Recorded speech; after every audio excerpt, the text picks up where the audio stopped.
Hello students, स्वागत है आपका pi classes bye Sachin Malik में। आज का टॉपिक क्लास 8 के लिए वर्कशीट नंबर 9। इसका टॉपिक है एक चर वाले रैखिक समीकरण। आइए करते हैं वर्कशीट। महिमा और श्वेता आपस में बातचीत कर रही हैं। चलो उनकी बातों को पढ़ते हैं। क्या कहते हैं? महिमा ने श्वेता से उसकी उम्र पूछी।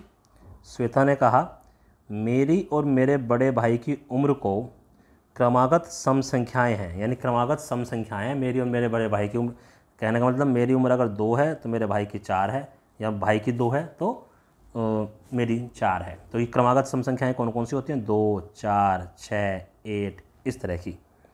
और दोनों की आयु का कुल योग है 30। अब स्वयं सोचकर बताओ कि मेरी उम्र कितनी होगी। तो देखो, अब महिमा का अनुमान। महिमा ने सोचा कि 10 + 20 30, इस तरह, यानी एक की 10 होगी और एक की 20 होगी। लेकिन ये दोनों तो क्रमागत संख्याएं नहीं है, परंतु 10 और 20 क्रमागत संख्याएं नहीं, क्योंकि 10 के बाद तो 12 आता है और 20 से पहले 18 आता है। चलो जी, अब आगे चलते हैं। अब 18 और 12 सोचा उसने, इसको भी 30 होता है, परंतु 18 और 12 ये भी क्रमागत सम संख्याएं हमारी नहीं हैं। इसी तरह से चलती रही। अब तो क्रमागत संख्या नहीं है, अध्यापिका ने के बताए तरीके से गणना। अब कह रहा ये महिमा द्वारा की गई गणना। माना कि श्वेता की उम्र 2x, ठीक है, 2 क्यों माना? क्योंकि सम संख्या है इसलिए हम 2 ले लिया। तो उसके बड़े भाई की उम्र क्या हो जाएगी? इसमें 2 जोड़ दो। क्रमागत संख्या पहली अगर संख्या तुम्हें 2 पता है तो इसमें 2 जोड़ के 4 आ जाएगा, 4 में 2 जोड़ के 6 आ जाएगा। तो पहली अगर 2x है तो दूसरी क्या हो जाएगी? 2x + 2। प्रश्न के अनुसार इन दोनों का जोड़ 2x का और 2x + 2 का क्या है? 30 है। तो 2x और 2x आपस में जुड़ गए, 4x हो गया। क्या आ गया? अब ये 2 उधर जाके घट जाएगा क्योंकि साइन चेंज हो जाते हैं। तो 2 उधर जाके घट गया तो ये 28 हो गया। अब 28 को हम 4 से भाग कर देंगे तो x की वैल्यू आ गई 7। तो x की वैल्यू 7 यहाँ रखेंगे तो ये 14 आ गया। x की वैल्यू 7 दूनी 14 + 2 ये 16 आ गया। तो दोनों की उम्र हमारी निकल कर आ गई। ठीक है, आगे देखो। आगे कहता है ये उदाहरण, कहता परवीन के पास गुल्लक में 180 रुपये हैं। उसने दक्ष से कहा कि इस गुल्लक में सिर्फ 2 रुपये और 5 रुपये के ही सिक्के हैं, यानी और कोई इसमें सिक्का नहीं है। टोटल पैसे बता दिए उसने, 180 और सिर्फ 2 रुपये और 5 रुपये के ही सिक्के हैं। कहता 2 रुपये के सिक्कों की संख्या 5 रुपये के सिक्कों की संख्या की दुगनी है। जो 2 रुपये के सिक्कों की संख्या है 5 रुपये के सिक्कों की संख्या से दुगनी है। तो बताओ कितने हैं?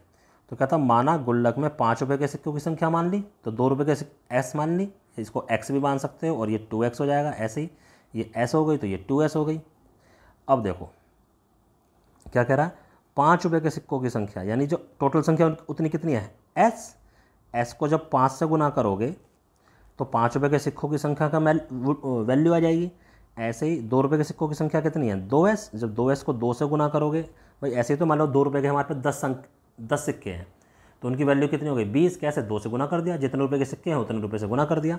तो 5 रुपये के सिक्के थे, संख्या ये थी, 5 रुपये के थे तो 5 से गुना कर दिया। संख्या हमारे पास 2 है, 2 रुपये के हैं तो 2 से गुना कर दिया। और ये टोटल वैल्यू कितनी है? 180 तो हमें दे रखी है यहाँ पर। चलो जब इसको सोल्व करते हैं, 5s और ये 10s हो जाएगा, ठीक है ना।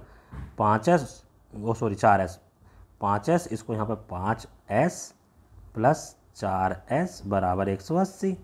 तो ये दोनों ऐड हो गए, ये 9s हो गया, 9s = 180, 9 इसके नीचे चला गया।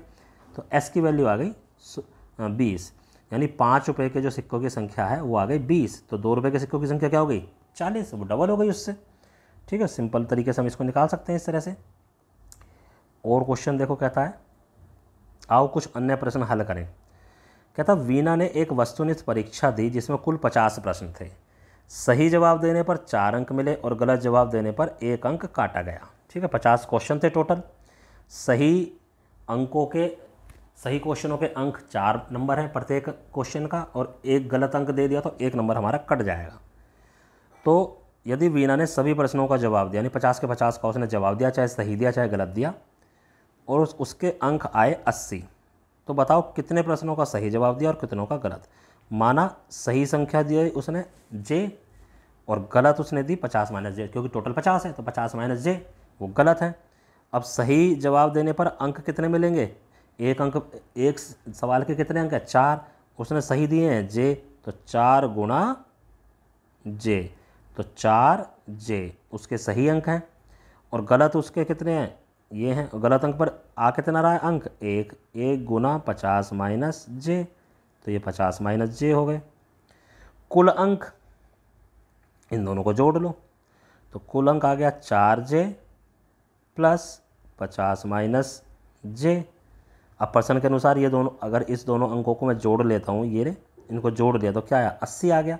बस इसको सोल्व कर लो, तो ये 4J प्लस के 50 माइनस J बराबर 80। 4J में से J कट गया तो 3J प्लस के 50 बराबर 80। ये 50 इधर जाके घट जाएगा, तो 3J बराबर 80 घटा 50, तो 3J बराबर 30, J बराबर 10 हो जाएगा। कैसे आया 10, इस 3 से 30 को हमने भाग कर दिया तो J आ गया। तो सही तो क्या करा और कितनों को गलत, तो 10 प्रश्नों का था उसने सही जवाब दिया, ठीक है। तो J की वैल्यू हमारे पास क्या आ गई, 10 आ गई। तो 10 प्रश्नों का था उसने बिल्कुल सही जवाब दिया और गलत जवाब उसने कितने दे दिए बताइए। गलत जवाब उसने दिए हमारे 40। 10 सवाल उसने सही बताए और 40 सवाल उसने गलत बताए, ठीक है। तब उसके इतने नंबर आए हैं। नेक्स्ट क्वेश्चन, 7 से विभाजित होने वाली 2 क्रमागत संख्याओं का योग 343 है। माना पहली संख्या x है तो दूसरी संख्या x जमा 7 होएगी। 7 से विभाजित कौन कौन सी होती हैं, 7, 14, 21। देखो सब में 7 का अंतर है। अगर एक संख्या पता है तो दूसरी संख्या में 7 जोड़ लेंगे, तो एक हो गई x, एक हो गई x जमा 7, और इन दोनों को जोड़ दिया जाए तो 343 आ रहा है। तो करो, x और x को जोड़ेंगे 2x जमा 7 बराबर 343। 7 को उधर ले जाओ और 7 को उधर ले जाके हम घटा देंगे, 343 घटा 7 तो 2x आ गया। इसको घटाएंगे 343 में 7 तो 336 बन जाएगा। x बराबर 336 बटे 2, 2 से भाग कर दो, 2 एकम 2, 2 छक्के 12, 2 अट्ठे 16। यानी एक संख्या तो 168 आ गई और दूसरी संख्या इसमें 7 जोड़ेंगे 175। अब 168 और 175 को ऐड करके देख लो 343 आ रहा है या नहीं। अगर आ रहा है तो हमारी जांच भी हो गई। तो इस तरह से ये वर्कशीट बेटा कंप्लीट होती है। ये क्वेश्चन अपनी कॉपी में करो और अपने टीचर को व्हाट्सएप पर सेंड करो। धन्यवाद।